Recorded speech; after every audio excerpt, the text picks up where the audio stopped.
আজকে আমার আলোচনার বিষয় পিরিয়ডের সময়কালীন সহবাস করা কি উচিত থাকে ম্যাম। যখন মাসিক চলে তখন কি সহবাস করা যাবে?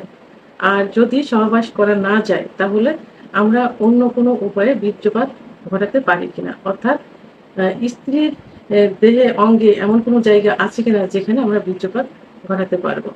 এ বিষয় নিয়ে এখন আমি আলোচনা করব। মাসিক চলাকালীন অবস্থায় যৌন মিলন করা ইসলামের দৃষ্টিকোণ থেকে নিষিদ্ধ। তবে মেডিকেলের ভাষায় মাসিক চলাকালীন অবস্থায় সহবাস করলে কিছু উপকার হয়, কিছু ক্ষতি হয়। তো যে উপকারগুলো হয় সেটা হলো যে অনেকের দেখা যায় ডিসমেনোরিয়া, অর্থাৎ গ্রামের ভাষায় সবাই বোঝে বাধকের বেদনা।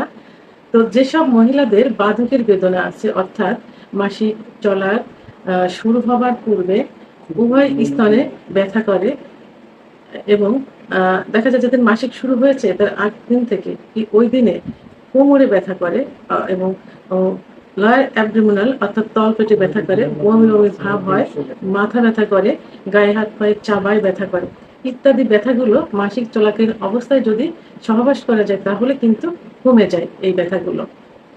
এবং যাদের দেখা যায় যে পিরিয়ড খুবই কম হচ্ছে, অল্প পরিমাণ হচ্ছে, তো মাসিক চলাকালীন অবস্থায় সহবাস করলে তো ওই পিরিয়ডটা কিন্তু পরিমিত পরিমাণ হয়ে যায়, কারণ যে বাধা থাকে সেই বাধাগুলো অতিক্রম করে পিরিয়ড ক্লিয়ার হয়।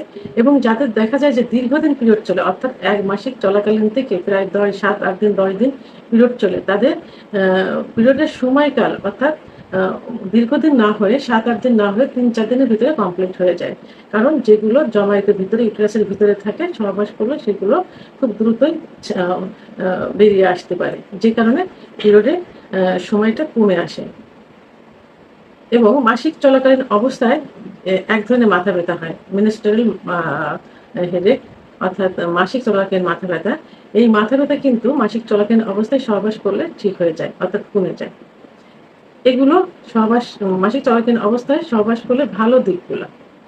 এখন ক্ষতিকর কিছু দিক রয়েছে, যেমন মাসিক চলাকালীন অবস্থায় সহবাস করলে ভাইরাল এবং ব্যাকটেরিয়াল যে ইনফেকশন আছে সেটা বেড়ে যায়। পুরুষ মহিলার উভয়েরই এটা হতে পারে। তো এর ফলে যে রোগগুলা, যে সেক্সুয়াল যে রোগ, যৌনাঙ্গের যে ছোঁয়াচে রোগগুলা, যেমন এইচআইভি,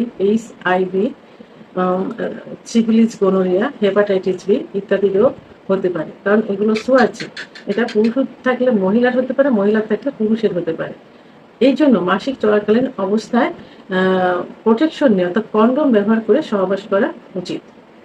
তবে সব দিক বিচার বিশ্লেষণ করে ইসলামের দৃষ্টিকোণ থেকে আসলে মাসিক চলাকালীন অবস্থায় সহবাস না করাই উচিত, কারণ প্রতিটা মাসের যে 30টা দিন থাকে, 30টা দিনের প্রায় দিনে কিন্তু মাসিক 25 দিন প্রায় মাসিক ছাড়া অবস্থায় থাকে। তখন কিন্তু ইউজুয়ালি স্বামী স্ত্রী সহবাস করতে পারে।